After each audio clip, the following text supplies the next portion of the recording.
Morning, everyone. So yesterday was a pretty terrible day in politics. I'm just going to pick out a couple of questions before I explain what actually happened. Nick saying there, sorry, but no party comes out this well. All of them were awful, politicking over dead children. I hated it. It was disgusting. I agree with that. No party does come out of this well, and no party should want to try and come out of this well. They should just leave it. Chatty Ratter said Labour has 17 opposition day. The SNP just 3. Labour hijacked one of the SNP's opposition days. No, they didn't. They presented an amendment. As the majority of MPs from Scotland, from the SNP, what Labour did was an insult to the people of Scotland. No, it wasn't. What the SNP claimed, remember, none of you, in fact, I'm not going to do a poll because I haven't got time. Sorry, my screen's just gone completely waffy. Oh, for goodness sake. Something is really going weird. The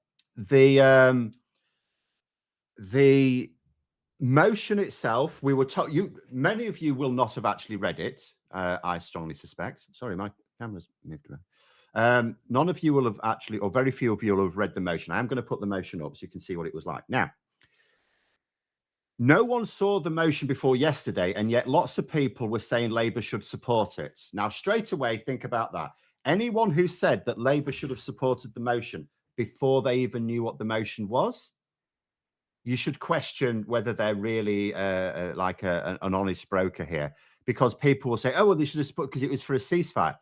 Parliament voted for a ceasefire. I'll put it really simply before I go over the details. This was the second time that the SNP have brought a motion to Parliament for call for a ceasefire in Gaza, right? So what happened last autumn? Last autumn, the SNP did not get their call for a ceasefire, but they did get a Labour rebellion, and they were happy. Yesterday, the SNP got it was unanimous as well. It was unanimous. The House of Commons unanimously said there should be an immediate ceasefire in Gaza, right? However, they didn't get their Labour rebellion, and now they're really mad. So what did the SNP really want? What did they really want? So let's have a look now. What do you mean my timekeeping? This is not I was ready hours ago.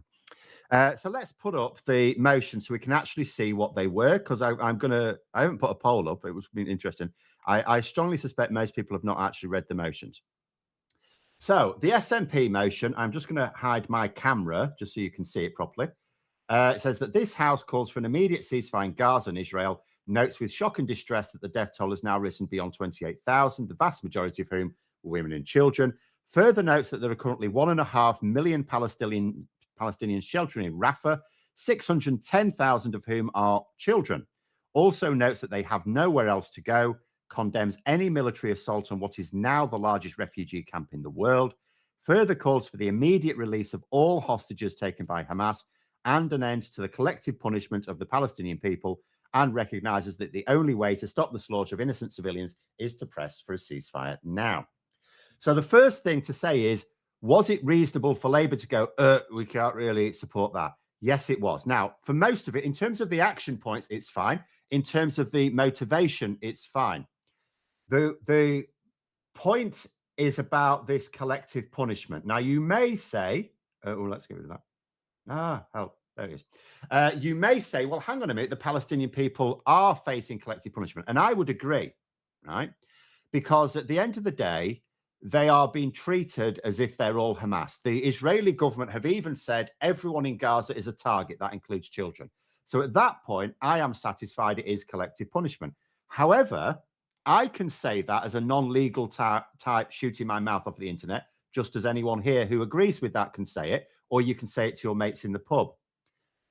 But collective punishment is also a specific offence in international humanitarian law. It is covered in Article 33 of the Geneva Convention, right? So if I draw a parallel with austerity, I describe austerity as a form of state-sanctioned murder. There are hundreds of thousands of people died as a direct result of austerity. The government, I think the Tories would have known it was going to kill a lot of people, so I consider it murder. However, I would not support the idea of an MP in Parliament describing austerity as murder, okay? And the same thing applies here. No international court, no court anywhere, has said that what Israel has done is collective punishment as a legal term. So because MPs are not people shooting their mouths off on the internet, they're not people talking in a pub. This was a motion that would go on record. So if it was supported, it would be a motion that goes on record as the UK Parliament saying that Israel has breached Article 33 of the Geneva Convention, which I think it has, but nonetheless, it's saying that without a court having said so. Now, what do we call people who think that politicians should decide what the courts should actually decide? We call them fascists. What's happening at the moment? Parallel situation. The Tories are trying to pass legislation to declare Rwanda a safe place, despite what our own Supreme Court has said. People are attacking that. People are rightly attacking that because that is undermining the rule of law. This motion does the same thing.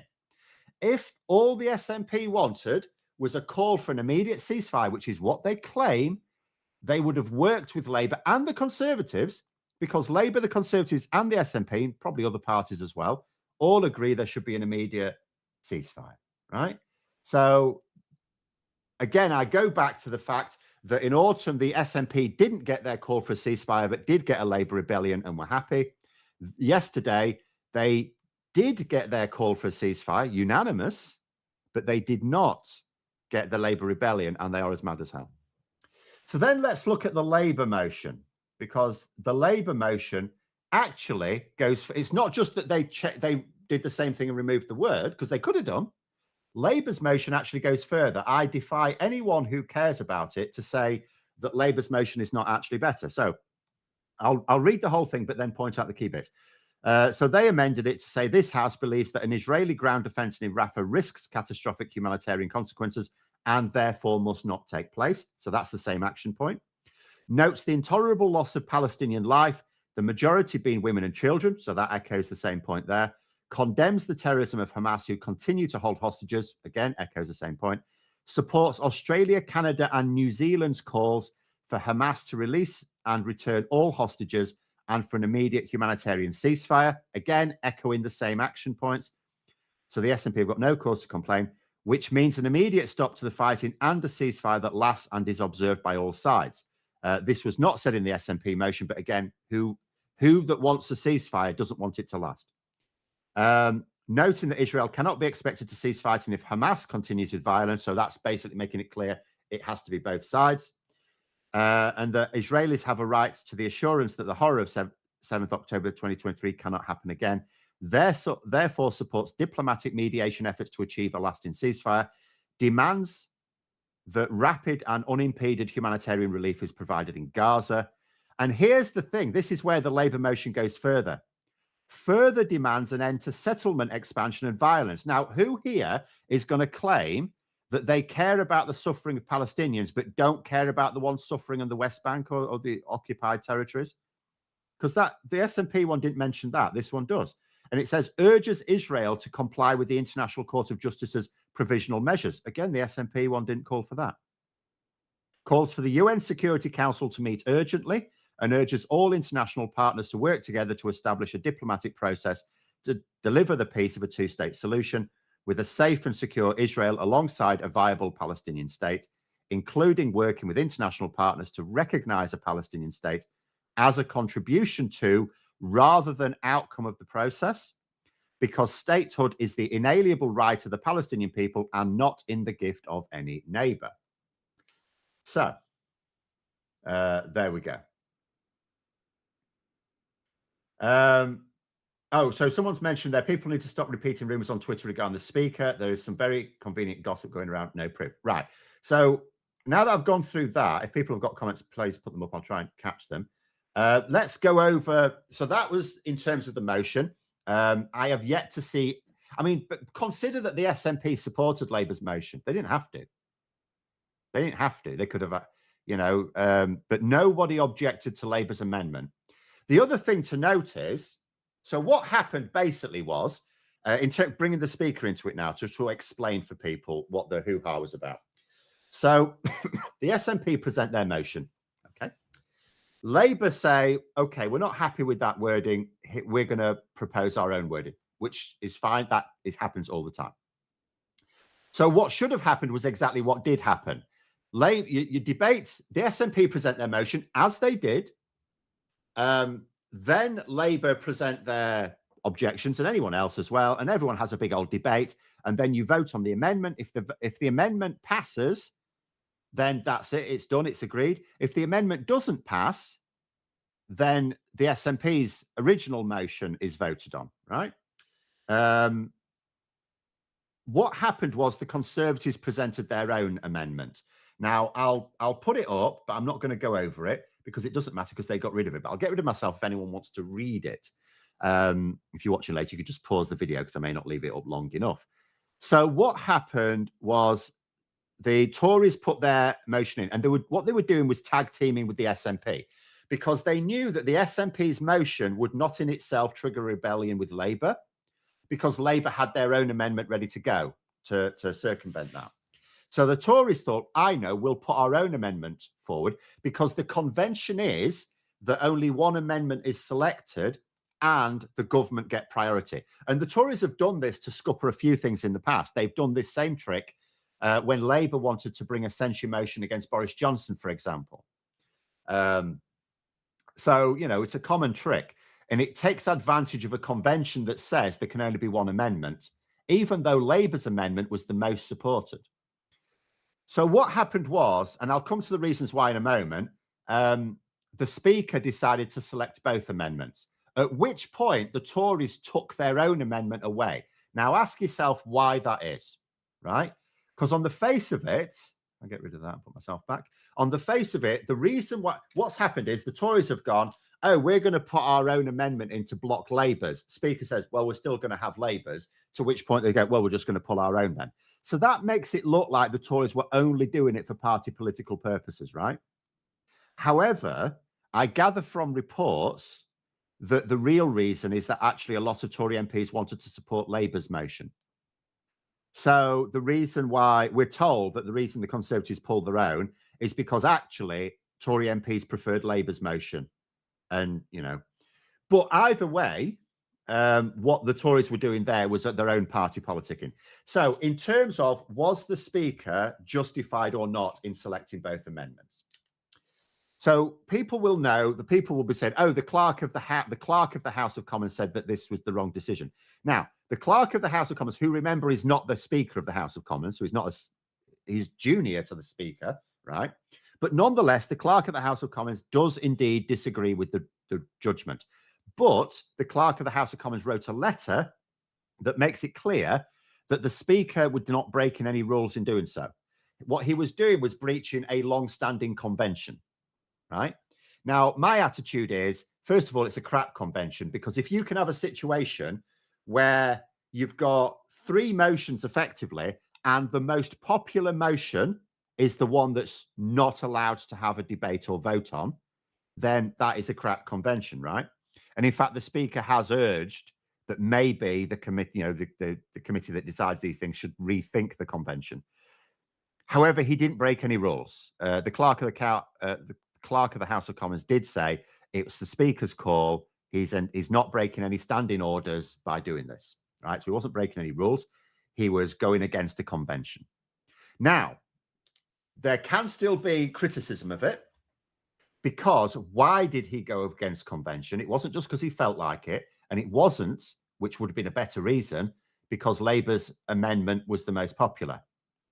It was because Keir Starmer went, first of all, there's a rumour going around that Labour threatened to depose Hoyle after the election. That's not true. I'll just it's all right me saying it's not true. I'll explain why it's not true. It was a claim made by a BBC journalist who referred to senior Labour figures telling him. But I want you to consider, when you think senior Labour figures, you think people who are part of the leadership team, right? That's not what it means. A senior Labour figure or senior Conservative figure can mean a member of the Privy Council, which can mean a former senior figure, like John McDonnell, for example, is a member of the Privy Council. He's a right honourable, isn't he? So he would be classed as a senior Labour figure. But who believes that John McDonnell was managing Labour's response yesterday? Of course not, In fact, he's like still trying to attack Labour. It would also include chairs of select committees who, again, don't decide Labour's organisation. So if Hoyle was being threatened, and first of all, he's denied it, and second of all, so have Labour. But if Labour were threatening that, then that BBC reporter would have been able to say members of the shadow cabinet or whips, Labour whips, have said this, because they're the only people that could have done that.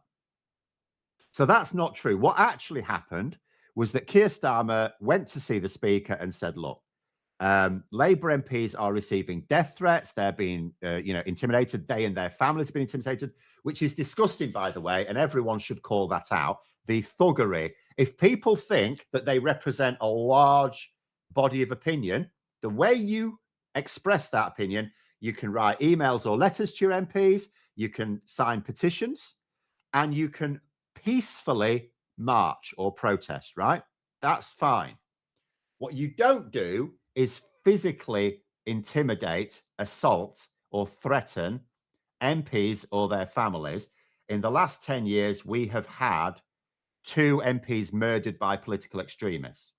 So the reason why the Speaker has decided this is because Keir Starmer was explaining to him that Labour MPs are being threatened here. And if they don't get their amendment, there's going to be further threats, right? So he's did it on that basis. Now, some people are arguing that it is basically what's happened is a long-standing convention has been ignored because of the mob. It's like backing down to the mob. I understand that, but my argument would be, what is the alternative?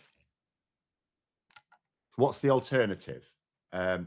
Do you, for example, just say, well, it's an acceptable risk that another Labour MP gets killed, murdered? No, you can't do that. Is the alternative to make sure that MPs have a higher level of protection? Well, that would mean separating MPs from the public. I'll tell you what I really like. One of my favourite photos, if I was to show something that's really different in a positive way about British politics compared to some other, even advanced countries, it's a picture of Boris Johnson jogging through London. I don't say it to ridicule him. I haven't put it up. Even after Partygate, Boris Johnson was not a popular figure, right? After Partygate, especially. And yet he could go jogging around London amongst the public, not surrounded by a ring of special forces or anything like that, in amongst the public. If any member of the public wanted to smash him in the face on his way past, they could have done. But he knows they're not going to do that, or he knows there's a really small chance of anyone doing that. The fact that our MPs, even the most reviled MPs or the most divisive MPs, can walk around in public without being physically assaulted or jostled or intimidated, that is a positive. So anyone who says, it was wrong for the Speaker to set aside precedent because it's basically backing down to the mob, I would say, look, it's, I agree, but at the same time, what's your alternative? Anthony Fisher saying all amendments should be heard, in my opinion. They were. The Conservatives chose to withdraw theirs. The SNP's motion was heard. They opened with it. It's their debate. They opened with it. It was there. It's on record. So they were. But thanks very much for the super chat as well. Anyway, so that's the situation with the Speaker. People can agree or disagree on that situation, but it is what it was. At the end of the day, again, I keep coming back to the fact the SNP said they wanted Parliament to agree on an intermediate ceasefire in Gaza, and they did do. Also, Labour didn't supplant anything because the SNP supported Labour's motion. They've got nothing to bellyache about. But anyway, go through a few comments.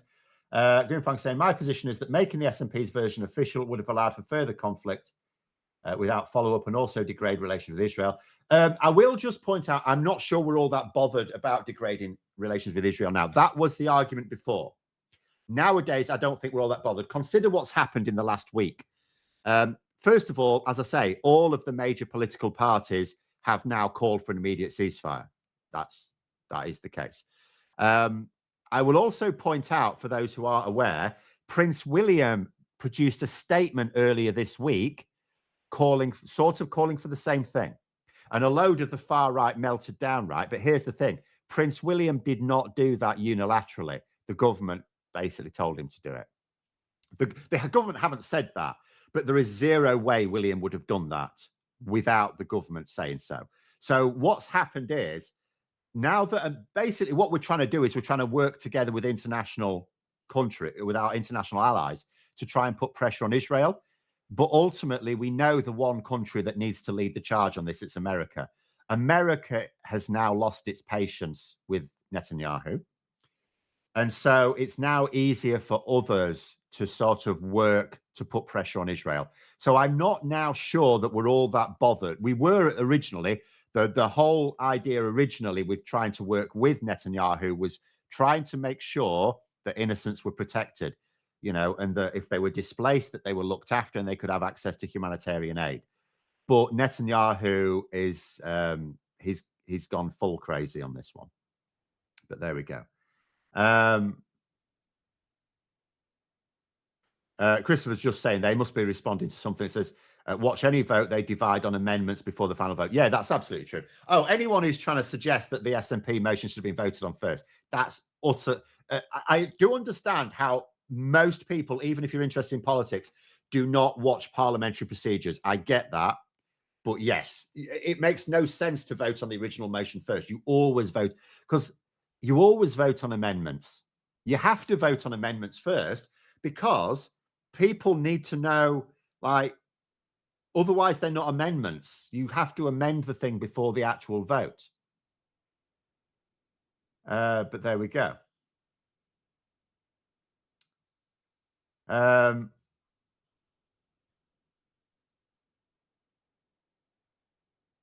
But yeah, I mean, going back to the original thing, what was wrong with the SNP? And the SNP knew that. They put that line in specifically.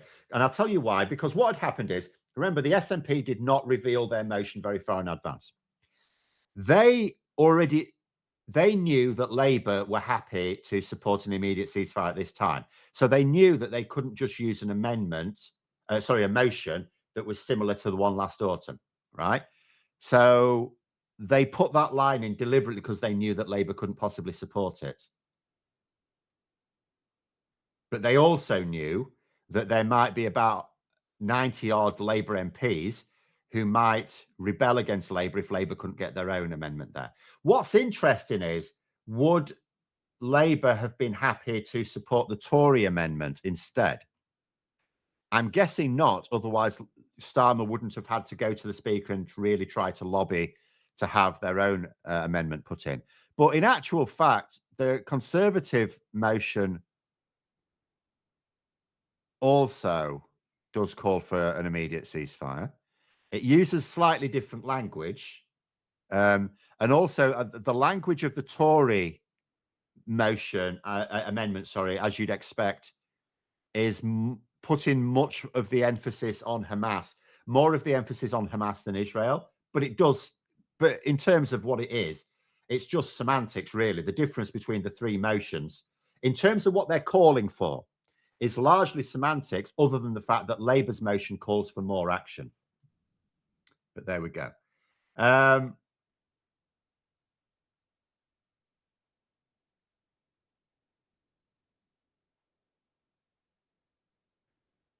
The trolls in the chat listen to what Phil says, or just this is where they trot out hearsay and rumor. I mean, people are free to disagree, but there are an awful lot of people who will just make their views known. As I say, the vast majority of people waxing lyrical about it on Twitter could not tell you what was in either the SNP's motion or Labour's motion or the Conservatives' motion. That none of them none of them knew what they were. And the fact that all of these people were saying that, and like I keep going back to it, anyone who says that Labour should have supported the SNP's motion before the SNP had published it is a bad faith actor. Because why would you say to support? Because if I was to have asked them on Tuesday, the motion hadn't been published. If I was to say to someone on Tuesday, why should Labour support it? Well, because there should be a ceasefire. They've called for a ceasefire. Oh, by the way, I'm expecting the ceasefire to be called any now. I'm expecting Hamas and the Israeli government to now say that because the House of Commons has called for a ceasefire unanimously, I expect we're going to have a ceasefire by noon. Is that right? Is that how it works? Is the ceasefire on for today now that the House of Commons has unanimously agreed it? Or was it all just talking bollocks anyway? Because that's the final thing to note, which could arguably be the first thing to note. What we've got here is a massive scrap, a huge row in Parliament over, if we take aside the fact that really what the SNP and the Tories wanted was for Labour to be exposed in terms of disunity here. If we take all that aside, we're looking at this, it's like, what difference is this going to make? What difference is it going to make? How many lives is it going to save? Of the lives being lost today in or around Gaza, how many are now going to be saved because of this motion yesterday in London, thousands of miles away? None. So again, it's people thinking there's people dying in this country that the government could save today and they're not going to. Where's the pressure on the government to save people in this country? There are people dying in Ukraine where we actually can have indirect military involvement and do. You know, where's the urging for the government to do more on that? I'm not saying that the government isn't doing a lot on that, but where is the urging for that? But anyway, oh my goodness, there's a massive super chat there, £50 from Av Moby. Thank you very much. It's too much, really.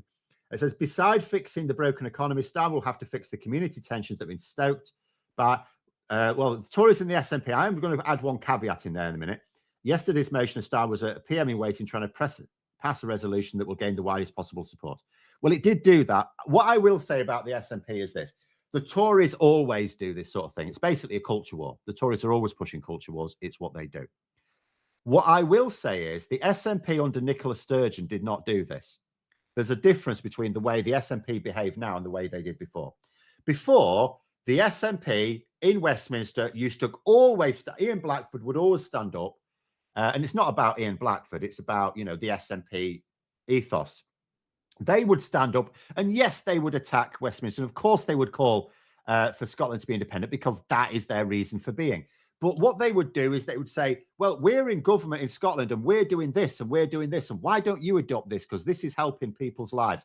And they used to boast about all the things they were achieving in Scotland. Where's that gone? I can't remember the last time I heard the SNP talking about that. It's like ever since Sturgeon stepped down, they don't know how to argue on policies. So now they're doing exactly what the Tories are doing and they're trying to fight culture wars. You know, because the SNP, just like the Tories, fear losing a load of seats to Labour in the upcoming election. And the Tories, we expect these culture wars because they've got a record of failure. But the SNP, why are they fighting a culture war if they've got a record to defend? Why don't they stand on their record? Why don't they stand on the policies that they're implementing right now? And why don't they stand on their future policies? Why are they standing on a platform of a culture war which uses dead, not just children? The focus is on children because you can't possibly blame a child for anything.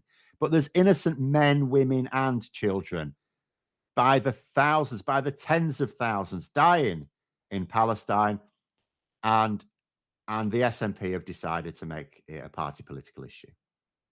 But anyway, Anthony Fisher, thank you. Final £2 super chat. Tea for the G-Man and yourself, Phil. I don't drink tea, thank you very much, but I shall have a nice glass of lemonade. Thanks for coming on, everyone. Anyway, hopefully that explains some things. It was a deeply unpleasant day in politics, and I'm going to echo the sentiment at the start. I don't think anyone comes out of this. No one should crow over this. No one. You know, I think certain players were worse than others, but no one has come out of this looking well. Anyone watching this from outside of the UK has seen us behaving like children. Anyone watching from inside the UK has, again, if anything, just been turned off politics again because it was utterly deplorable. And I wish people would pay more attention to politics, but I do not blame people not wanting to pay much attention to politics because it can be nasty. And yesterday was very nasty. And you know what? I think I'm expecting worse to come during the election campaign. But there it is. Thanks for coming on. Don't forget to click the like button and subscribe to the channel. Have a very good day. And until next time, I'll see you later.